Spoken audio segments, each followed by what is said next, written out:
Hi, everyone. Welcome to the Human Narrative. This is another beautiful week. It's a pleasure to be back, and I am here with Miss Terry.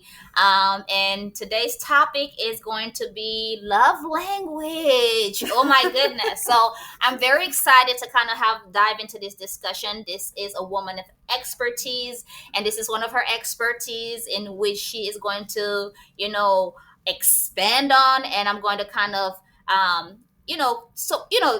have some discussion around it to see, how things are around this topic. So, Ms. Terry, thank you for joining me today. Of course. And let's go into it. So, you wanted us to do a podcast on love language and things like that. I think it's something that I think it's just important for everybody to know about because it is so important to any kind of relationship you have in your life, whether or not it's family, between you and your kids, Right. between you and your spouse, even your friends, Okay. to just really understand Right. what they're about. Okay. Do you want to talk about? I know you have experience with love languages too. Do you want to talk about one, and I can talk I about think another? for me, I'm a combination of multiple love languages. But I think act of service is really important to me, not just the physical touch. Of course, physical touch is great, beautiful, right? I love that, to be able to connect in that capacity with someone that I care about. But I think also it's a combination of also being able to show actions, right, with it, not just the touching part. So, for people who don't know the five love languages, in case you don't know them, Go, the girl. first one we mentioned was acts of service. Yes. So, in that case, this is where you and I agree because Okay. mine is definitely acts of service. So, I think Okay. it's a great one to talk about. Yeah. And acts of service is, and we have to understand with love language, this is how, if whatever your number one is what you want to give, but it's also what you want to receive. And I Okay. think that is really important to be able to communicate to your partner. Okay. Because, when you are one of these love languages, you think everybody kind of feels that same way. Correct. Right? Correct. So, So it's good to yes, ask and not just assume, right? Absolutely, Right. absolutely. So, acts of service for me, that's why I was a teacher. I want to do things for people. Yeah. I want to do things to make them happy. The way I show my family love is I love cooking for my family. I like doing things, for my family. And that's how also I like to receive. So, for example, hubby comes home, I'm telling you, the best thing he can do is like, oh, well, let me put those dishes in the dishwasher for That's you. right. That like touches my heart That's like right. nobody's business. Right. And he brings home flowers. And I'm like, oh, those are lovely. But you go do the dishes or Yes. you do a honeydew around the house. That just, making up the bed. Yeah. That's a really big one for us. I grew up in a military family, Okay. so we made up the bed every day. Oh, okay. And my dad made me do like hospital corners and stuff like that. But I like the bed to be made up. I want to jump into a bed that's like made up and looks nice. And if it was just him, he's all boy. He would just just leave it all roughed up. Exactly. Right. I don't want to jump into that bed. So just doing things like, even if he just spreads up Right. the bed up, I'm like, oh, and I compliment him and go, yay, you spread the bed up. Just being able to appreciate you in those capacity, it's really important, right? And the fact that he's paying attention to what your likes are and what your act of service may include, it's also a sign of love and respect. That's something that we had to work through because just our community, especially during COVID, we were around each other like 24/7. Okay. At home and everything like that. And, everybody got a little stir crazy. Yeah. But we actually started to communicate more. And I started Nice. to realize more about him. And so one of the things is that I had to explain to him what love looks like to me. Because just like respect, it's such a broad range. Right. Respect looks different to everybody, especially with kids. So it's like you had to explain to him, this is how I want to be shown love. Right. Right. And I have to be very specific with him for him to get it. And sometimes you have to be specific. Correct. But I hear he was willing to put in the work, right? Yes. And I like what you just said. This is what love looks like for me, not what you assume what love should be like for me. And when you were able to communicate those needs to him, he did not only listen, which is a level of respect, I hear he also put in the work to show that you are valuable, you're important, you bring something to this, space, and I want to be able to appreciate that. And I want to be able to maintain that, right? So that's huge. That's important. How do you show acts of service to your family, or how do you like to receive it? I think for me, I definitely I'm about doing the things that that they enjoy and love. So more like act of services, maybe where I'm available 24/7 when they need me, right? Or if I'm very observant of my partner and what their likes and wants are, and I try to meet those expectations. So let's say, if honey wants, something beautiful in the bedroom, let's say my hair done a certain way, or my makeup done a certain way, or a specific type of outfit, I tend to do those type of things, that because if their love language is touch, I try to meet them in that capacity, right? So that's one way I would do the romantic part, right? As far as outside of the bedroom, it may be where washing his clothes, or making sure that he has some clean shoes on, because I can do the dirty shoes. No, okay, you can't be wearing clean clothes and your shoes dirty, and making sure that he is looking, etiquette and looking beautiful and nice, not just for me, but also for him to feel good in that space. So just being able to meet those individual needs sometimes that a lot of people may not consider. For example, I rather, instead of putting the shoes in the dishwasher, I scrub it myself, right? I will clear the closet, take all the dirty shoes and clean it up, and then when it get dirty again, I'll take it again and clean it up, because I want the same and clean thing so he looks nice. So those are the things that I would do. I would cook, clean, pick up after him, so many different things. But those are the things that I'll do to make sure that there's a balance in that space. Absolutely. Yeah. And we connect on the second thing, which is usually you have a main right. A main one here, okay, love language, but a lot of times you have a second. Right. So a while back it would have been words of affirmation, but the last several years, because of my husband, and we've known each other for a very, very long time. We met each other back in 1987. Woo! But and kind of dated a bit. Beautiful. Back in college we met each other the very first week of college. But things just didn't work out. We were married to other people. And then we got back together. Wow. And so we were married for 15 years to other people. And then we got back, and they say it's meant to be. It's meant to be. Yeah, it is. No matter how long. And so we're about to have our 10th anniversary this year. Oh, this wow. year. We Happy were together. anniversary to the both of you. Yeah, and then we were together April for that. But it's that's one of the good things, is that we have known each other for so long. We know each other. We've known each other since we were little virgins. Right. So we know everybody's history, right? Things like that, right? So he knows my conquest amongst his fraternity brothers, and he's got his little conquest among my sorority sisters. So it's like a huge incestuous thing, because we all know each other. But there's none of the jealousy or anything like that. Right. But his is definitely physical touch, and that kind of reminded me of, like, he'll put a little outfit on the bed. And go, can you wear this tonight? Yes. Right. Yeah. So we should definitely do one about keeping the love life strong in your older years. Yes. That's important. Yes, the spice should never go away. So his is definitely physical touch. Right. And so it through our relationship and getting to know each other and everything like that, knowing each other again, mine kind of moved from words of affirmation to physical touch. So I'm kind of like the same as you. So that's number 2, is that physical touch, wanting to be close to somebody, and it could even be like, holding hands, right.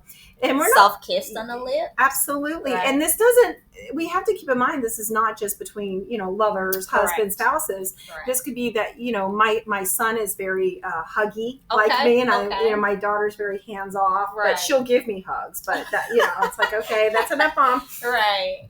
But it's also very important even for kids, because you have to remember that children also have their love languages. Okay. Yes, they do. Definitely. So can you expand a little bit on that? As a teacher, you talk to love languages in the classroom, especially with kiddos. One of the things we did every morning, and this was something that we did. You remember when we were at Mahani together, but we would meet our kids every day at the door, and we had our high five, which is which of these do you want? So it could be hello, handshake, hug. Okay. I can't remember that. I've lost them all now, but but you get it. Languages, and the kid will get to determine or decide what he wants or what she wants in that space. So you let's say you have someone who's not a physical touch; they don't really like to be touched. It gives them options, so they could just say hello. Right. You have the ones that are like getting there and they just want a handshake, or we made up handshakes. Yes, I remember those mornings. Definitely, and you had to remember what every single person's was. Yeah, it was different. Okay. And then you have the ones that want to hug every morning, and it could be that that's their physical language. It could be that they don't get enough of that at home, so they want that physical connection and closeness. And women and little kids is kind of get away with it. If you're a male teacher, you have to kind of watch that. Yeah. And you definitely learn the excellent side hug. Correct. Yes. Oh yes, safe, right? And I think that was one of my favorite part when I was standing in the hallway and the kiddos were coming in the morning. It's just being able to give them that love and that support, because you don't know where they came from or what night they had prior. Exactly. So just being able to show them some sense of, whether it's the hug, the love, or the high five, to validate them in that sense. It's really important. And you definitely have your acts of service kids too. The ones that want to do everything for you. They're the one that wants to be the helper. May I help you, Miss Terry? Can I do something for you? Right. So, yeah, you definitely learn about that. Right. Let's go on to the third one, which is gifts. Ooh, I love it. I mean, all of us like gifts, but some people feel that, that is it. They just, that is what makes them happy. No. Now, it doesn't have to, I'm not really either, but at the same time, I enjoy it. My husband he knows I love wildflowers. Okay. And so if you notice, I have daisies back here for my birthday. That's for my kids. Okay. But he knows, and so he'll go and give me like flowers and things. So that's not my priority love language, but I still very much appreciate it. Right. I get him little gifts. Right. And gifts don't necessarily have to be expensive. Exactly. Right. Exactly. Right. Now some people expect that, and that and that's on you. He's or her own. If you do it, appreciate the expensiveness of it. It's your preference, right? Exactly. And if you don't, you don't. Sometimes it's the thoughts and the actions that follow that matters, right? I absolutely totally agree with you. Right. So here's an example, and this is actually in one of the books that I read about love languages, and I actually taught love languages to the students in my classroom, and there are actually some really great videos for each one, specifically for kids. Nice. And if you want, I'll give those to you, and you can put them in the link in, of course, down below and everything. But so for an example. Sorry, I'm just getting random. No, you're good. You're busy, woman. But let me give you a perfect example. So I can't remember if this happened to me or not. We'll just pretend it happened to me, because it probably is in my brain somewhere. Okay. So I had a kid whose parents were they were just kind of weirded out. It was in a conference together, and they were like, well, every day this kid is coming home and he's bringing me like random stuff he finds on the playground. So like rocks and or would find like a little flower broken off of a ring. Nice. And the parent was just like, why are you bringing this trash home? Right. And everything like that. Okay. And then we finally kind of got down to it that this kid, their love language was gifts. Wow. And so, and at such an early age. Yeah, because it's naturally, we naturally attune to one of these love languages. Correct. Right? Correct. And so this kid was going home and giving it, and they got to understand, like, why are they picking up all this stuff? And I'm like, this is their way of showing you love. Right. It might not be, it's a rock, or it's a rock they painted or something like that, but they're giving you a gift. Right. And so instead of like getting upset about bringing home the dirty rock, why don't you create like a little box, and you could put them in there and collect things. I did that for years, and I had like just a huge giant mug full of just stuff. Beautiful. My random things that my children gave me. So, wow. But I kept them all. Wow. Kept them all. And that's beautiful. I mean, it's great that you were able to provide that education to the Mm-hmm. parents, right? But look at how thoughtful this young kiddo was Mm-hmm. during school hours. While it's time for recess and it's time for them to maybe connect with their friends, they're thinking about their parents and how to Mm-hmm. show connection and love to their parents, and being able to take it to them and say, "Here, this is what I was thinking about you today when I was in the on the playground." Right? That's Mm-hmm. really huge. And that even applies to like between kids. You might Yeah. have arguments going on where maybe their mother bought them a very, very special pen or a Right. special pencil or a special eraser. And so that it's very special to them because that's their love language and this is a gift from like a parent. So they get extra upset when a kid like wants to borrow it without asking, What happens? Yeah. so it's, you Yeah. have to kind of understand that. So I've even kind of brokered things with kids, Yeah. and then you have the kids that don't care. They're like, yeah, sure, it's a pencil. I don't care. care. That's not my love language. Yeah. So And I can relate to that because I think that there are certain gifts that I've received over the years that I will not give to anyone. I won't Mhm. share with anyone because of the sentimentalness of that. And the person who gave it to me, right? There are certain things. For example, I remember my best friend. She passed away a couple of years ago during COVID when she was in child labor, and there is this pants. It's just a raggedy old pants that she gave me when I went for a sleepover one night, right at her spot. And I still have that raggedy pants today. I refuse to let it go, no matter how raggedy it is, because of what it means to me, right? So I can definitely relate in that aspect. So there's certain gifts that I'm like, nah, I'm not sharing. No, I'm not giving that because of who gave it to me. It's because you have that strong memory. Yeah. And those are even good to keep. Even if you like just get like a really nice tub and those are not things you're maybe actively using, but you put them there. And it's always good to go back. Every now and then I'll get bored and I'll go dig up my high school college box. Oh, wow. I have one of those upstairs. Oh, wow. And I'll start pulling out things and going, oh my God. Yes. And I'll pull out the old pictures. I remember when so-and-so gave me this. Right. And and that just brings all the fond memories back. Definitely. Awesome. Great examples. So let's go on to number 4. So Okay. number 4 is words of affirmation. And, we think of these as positive sayings, words of praise. Right. I think the most important thing about this is that it be genuine. Yes, definitely. Because there's nothing I hate more than someone being, like very fake, giving you a fake compliment because you could just feel that, and it just feels dirty. Yes, it does. It does. Why would you waste your time to even take me there emotionally if it doesn't mean anything, right? Exactly. Yeah. And you also have to watch out because a lot of people, especially with kids, that words of affirmation is better for them either like written on a sticky note or given to them in private because you have the ones that are very embarrassed but they still need those words of affirmation. Right.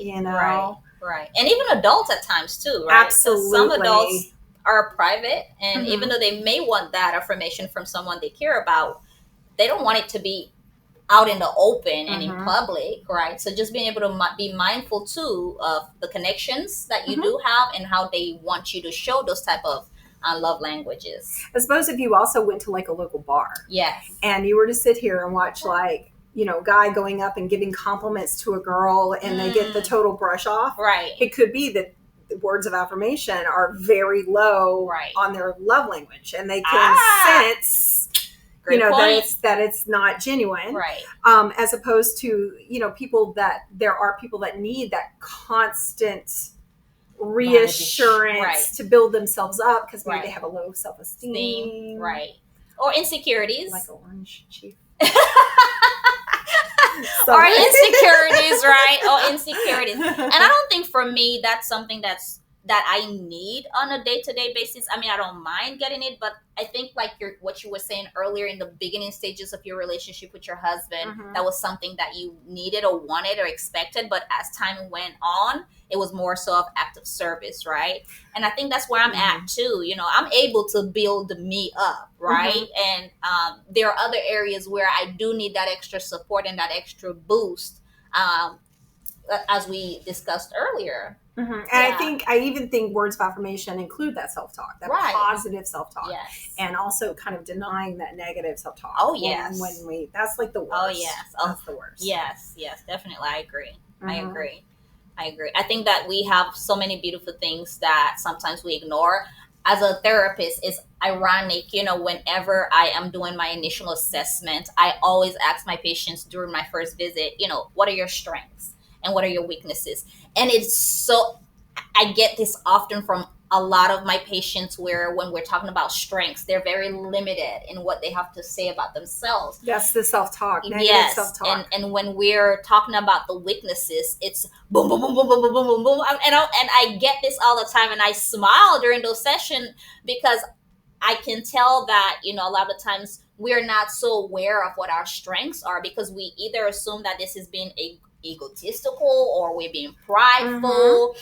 And we don't see that as a strength to be able to acknowledge that yourself, that is self-worth, that is self-value. And it doesn't have to come from these external spaces for it to mean something, right? And that you have to be able to give that to yourself and not always wait for someone to tell you you're beautiful, you're enough, or you're good, because that's something that must come from you because it means more and has more weight when it comes for you. Others should be able to add, whatever they give to you, that should be able to add in that space, but it shouldn't have to be the one who created. You should be the one who does that. This reminds me of when I was teaching fourth grade writing. One of the things that we spent a lot of time at the beginning is coming up with things to write about. Yeah. So one of the exercises I did was to create an authority list. Okay.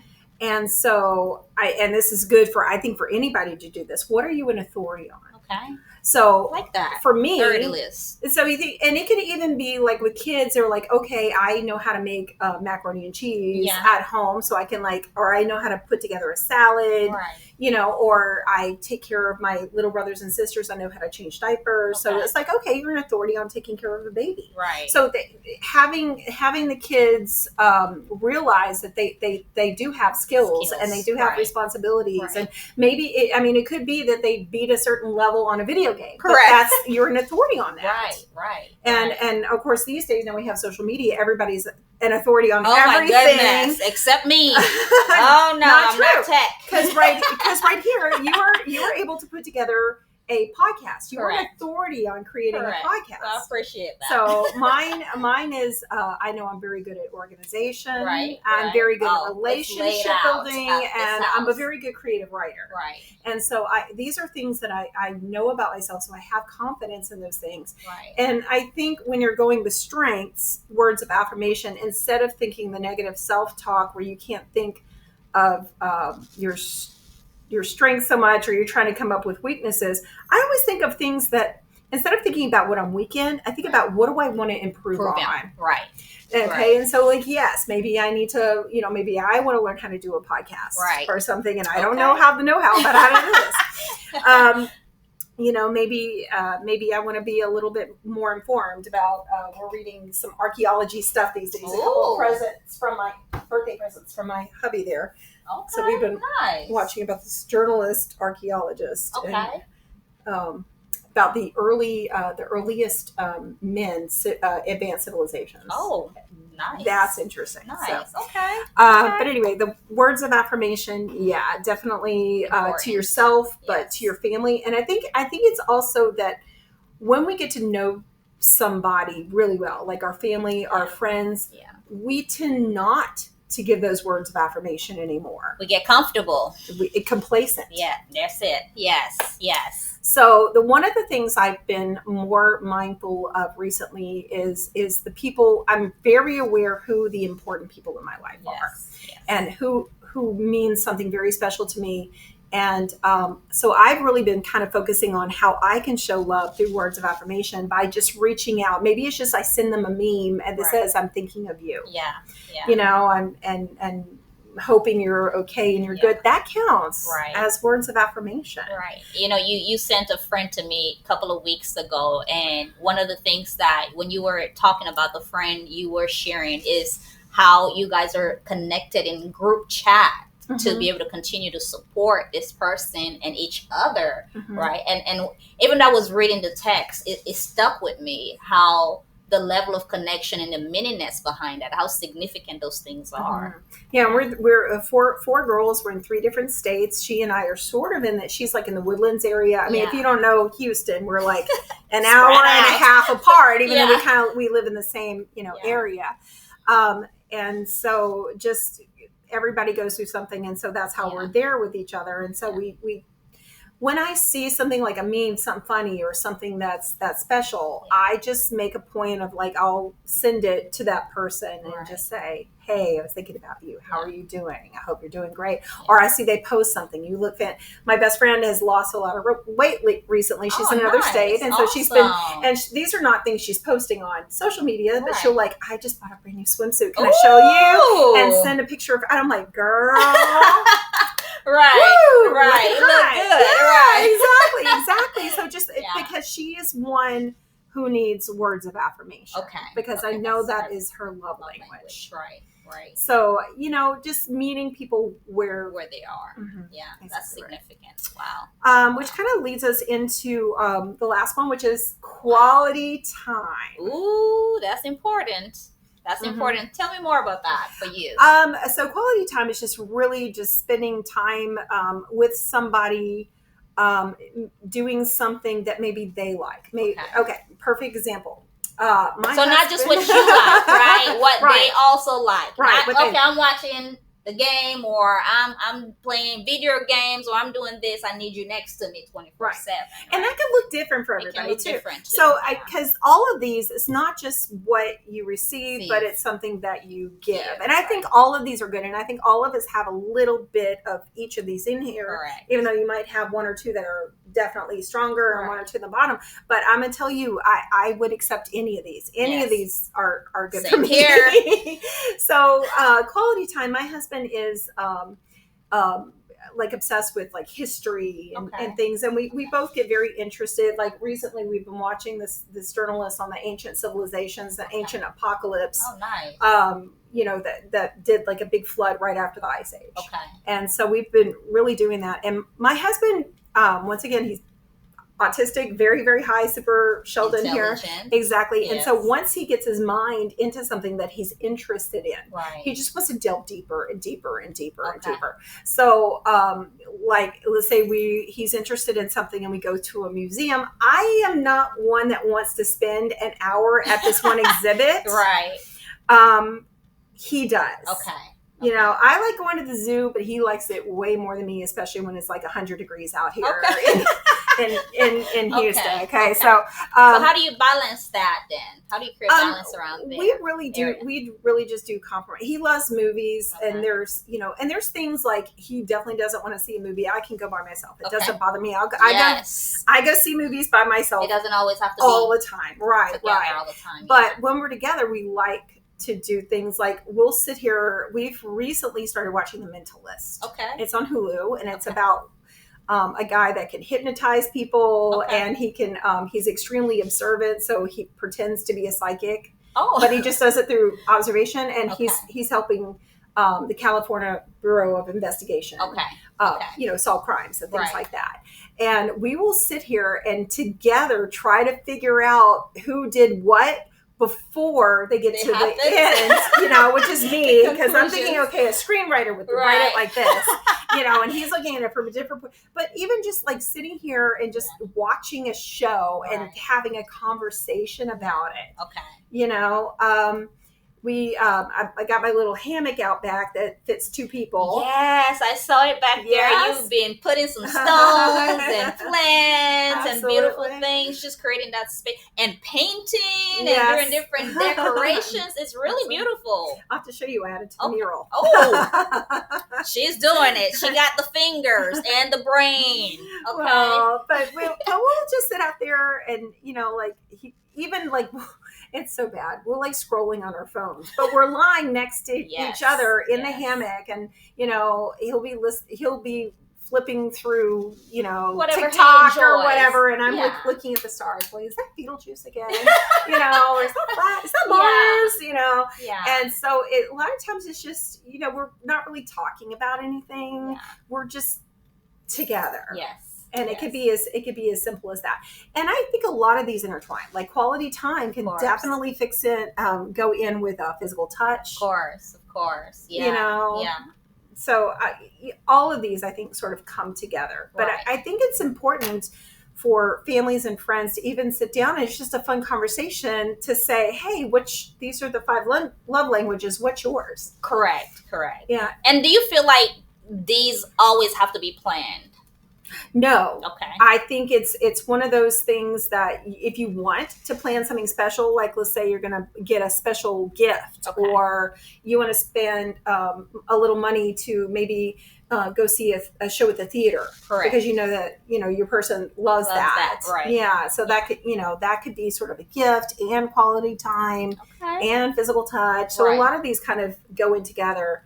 So, or it could be very spontaneous. Yes. I make sure that every time my husband comes home, unless, he comes in really late, like he's coming because of work, he's coming in very late tonight. Right. But I try to stay up, and if I can, nice. or he comes home early, he pulls up in the truck and I'll go run out.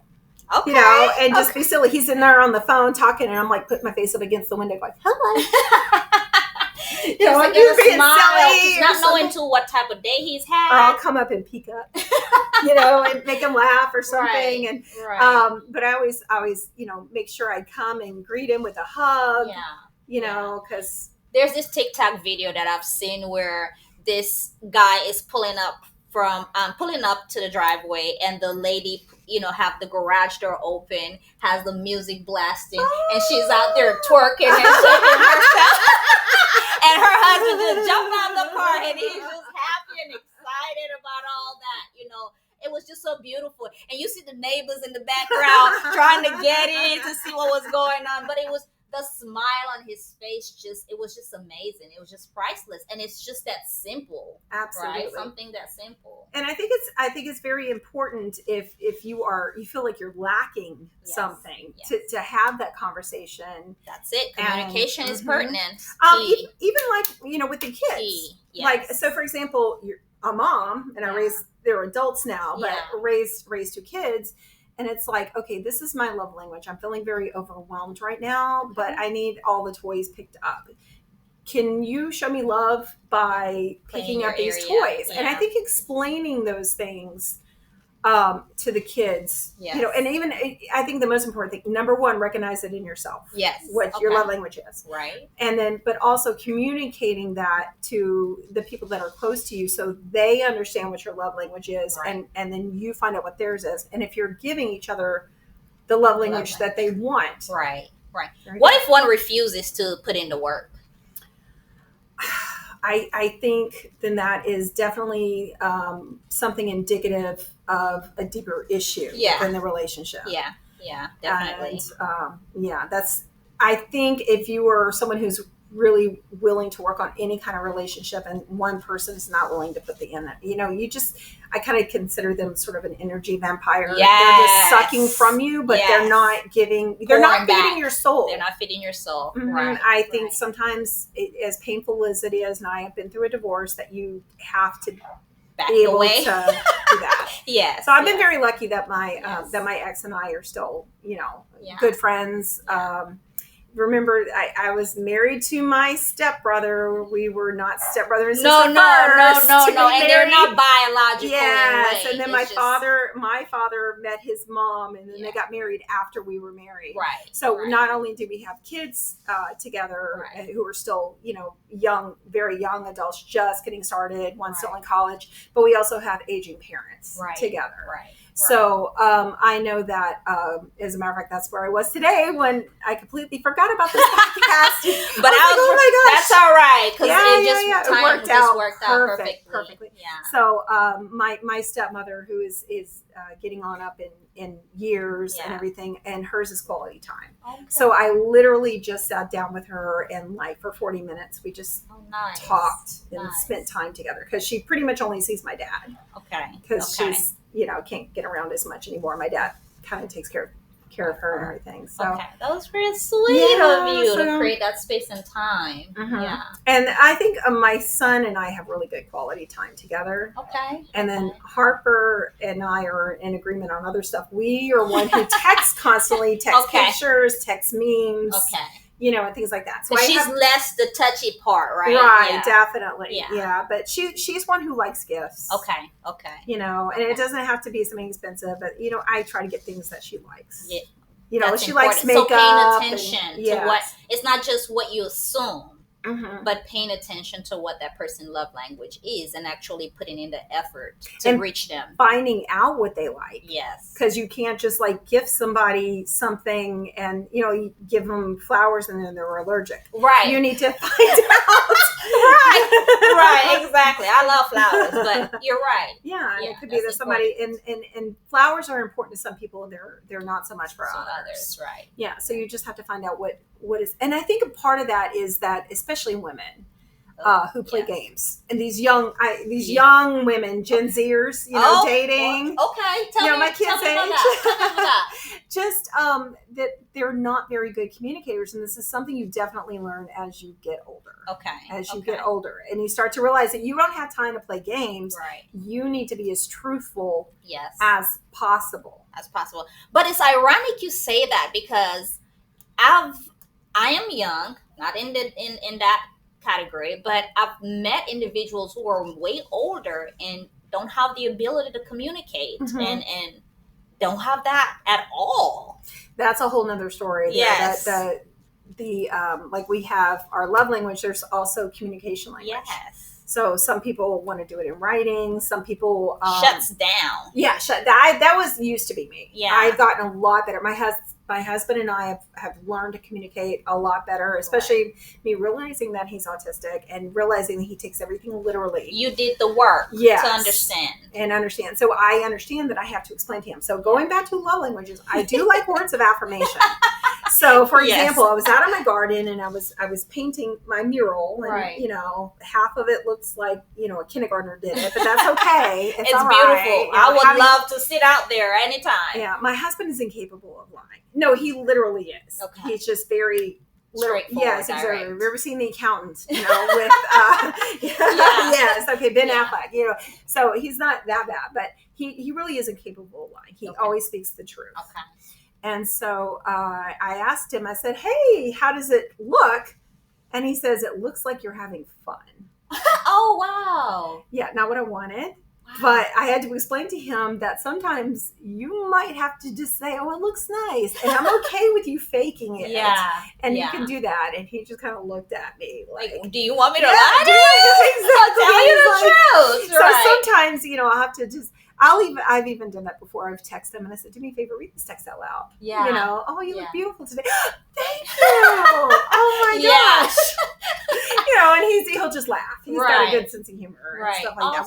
We could do that. Awesome. So I don't take, the thing is I don't take offense at somebody who doesn't understand my love language, especially if they're not able to communicate what they want and need. Right. So going back to communication, even with fight language, you have people that just want to get everything out on the table. Correct. He was the oldest of 6. Right. He was the oldest of 6. He works in a high school. Right. And he is a baseball umpire. So he literally argues 24/7. 24/7.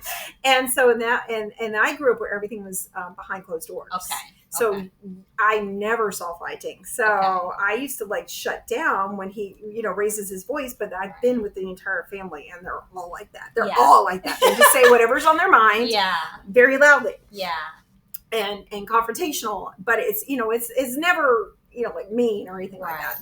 They are loud and argue and things like that. And I came from a very waspy family and stuff like that. That doesn't, you don't do that. You don't air your dirty laundry in front of people. And so that was a big thing for us because they're opposite ends of how to communicate. Okay. And so he's learned that if he just yells at me, I shut down. Yeah. So he's learned to moderate his voice, his tone, and everything when he's talking to me. Yeah. And I have had to learn to, if I've got something going on, just instead of shutting down or saying I'm fine, I have to tell him. You can't say, we all know when somebody says it's fine. It's when not. A woman said it's fine, no, it's not. I just watched a TikTok the other day where this girl was upset because she was very mad at her boyfriend because of something that had gone on, so he asked her, "Are you okay?" And she said, "I'm fine." He's like, "Well, okay." And then he left, and then she's crying on TikTok to say, "What about I'm fine actually means I'm fine?" And I'm like, "Girl, you got to tell the truth." Yes, you have to tell how you're feeling. Even if you have to say, "I'm not fine, but I don't want to talk about it right now. Can we talk about it later?" That's how I used to be. I think I was the type of person where I used to be concerned of how what I would say will impact someone else. And my first reaction or response will always be, I'm okay. And I finally got to the point where I started understanding that I'm not. If I'm not okay, I need to let that person in my life that I'm not okay. But what I've also realized is that sometimes when you do tell people that you're not okay, they don't really want to create that space to do the work to, put in the effort of making the necessary changes, right? So once again, somebody might need to cut off. Yeah, and of course. I had a friend breakup last year. Anybody who's ever had like a friend breakup, it's just as hard as a relationship breakup. Right. So that has helped me to also alter my friends around me, a lot of relationships around me, because if you're asking me to open up and I'm finally getting that space to be comfortable to do so, and you're not doing the work, then I realize you really didn't intend to care about what my emotions or feelings, how it showed up in this space, right? So it also educated me in being able to build that healthy relationship and circles around me and people who I needed to let go as a result of that. You have to be able to say, this is what I need. Yes. And you need to be able to articulate that. Yes. I love doing that now. Back in the day, the younger Dorinda used to care about, all of those things. But now it's like, but my needs are important too, because in relationships are important to me, and I make sure that I'm meeting that person's needs and expectations. You have to be able to ask them, what are your needs? Exactly. What do you need in this moment? Exactly. Do you need space? Right. Do you need me to hug you? Do you need, yes. Do you want to, do you want to sit down and just take a time out and watch TV while we think about it, and then we can come back and discuss it? So those are things that I honestly, I just want to do all of these like little conventions with these Gen Z women who are still trying to play games. Oh, and the recent like big TikTok trends is where you try to test your boyfriend by telling him you're going to break up with him. Oh, okay. Have you seen that? Oh my gosh, it's horrible. And so all of these, oh my gosh, and these girls, and they'll film it, and then they'll go, "Oh, I'm just teasing," because what they want to do is they're manipulating the feelings of the guys. And this is why a lot of Gen Z guys are not wanting to date girls. And there's tons of TikToks all about this issue going on. Okay. That's manipulation, gaslighting. Exactly. And I just want to like take them and shake them and please don't do this. You're destroying people's lives. Yeah, because the only way you're going to have a good relationship is that honesty and that vulnerability.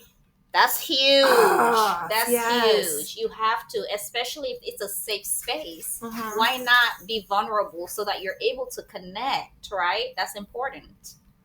And I think it's kind of hard for people to understand safe space. Yeah, that's true. That's true. These are too. So I mean, like, what does that mean for you? Also, safe. Right. I mean, does that mean that are you going to take the information that we talk about and then immediately go tell your girlfriends? Right. Or when you're upset at me, are you going to be telling the whole world about what has been kept in confidence between you and I? Right. So I think that's a big thing, is just being able to say, what are our ground rules for our relationship? Yes.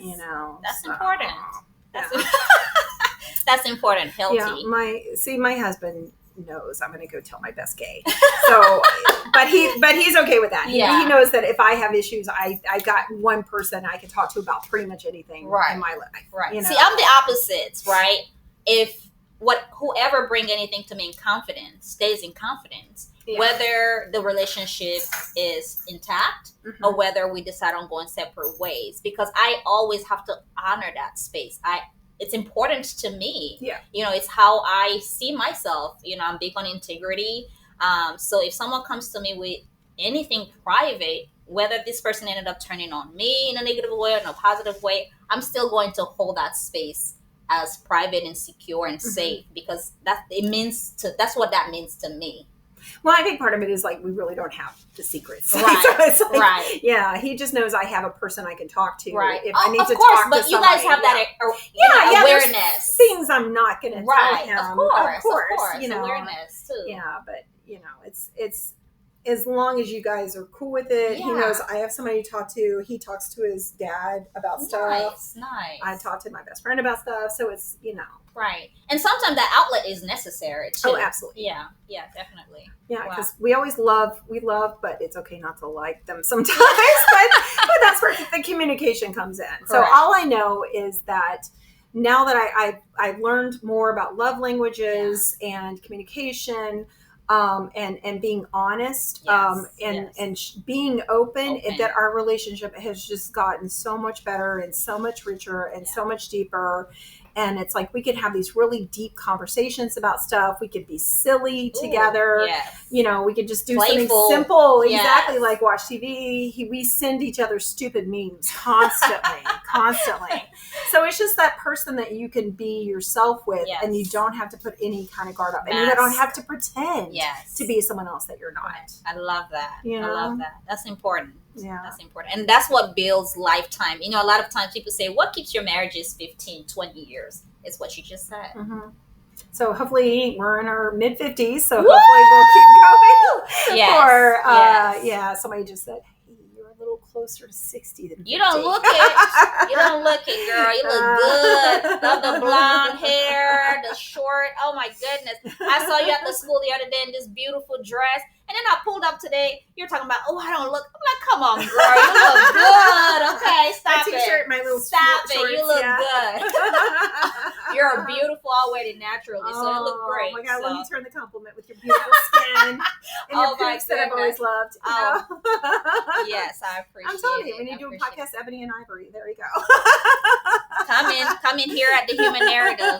Yes, definitely. But thank you for sharing your expertise and knowledge, and being able to give this out there and share it with other people too, because it's important. Relationships are important, but we have to do the work, and we have to be able to understand each other so that it's lasting, right? You just don't assume that it's going to last based on what you think the other person should show up as. Especially if you say something and they hear it a different way. Right. That's something that we are still working on. Sometimes he'll say something and I'll hear it in a completely different way. And I'll tell him, when you said that, I heard this. Okay. And then that gives him an opportunity to correct. Nice. No, I didn't mean that. Yeah. I meant this. I'm like, okay. So and that's that vulnerable spot. Yeah. Mm-hmm. Well, Miss Terry, thank you again for joining me here at the Human Narratives. It is a pleasure to always connect with you. Until we connect again, do you want to say anything to the viewers? Thank you for the quality time you're spending with us today. And thank you for the quality time. Always good. Always. All right, you guys. Well, check this episode out and make your comments about what you thought about. What are your love languages, and give us some kind of feedback, and we'll share some more with you. Until we meet again, much love always.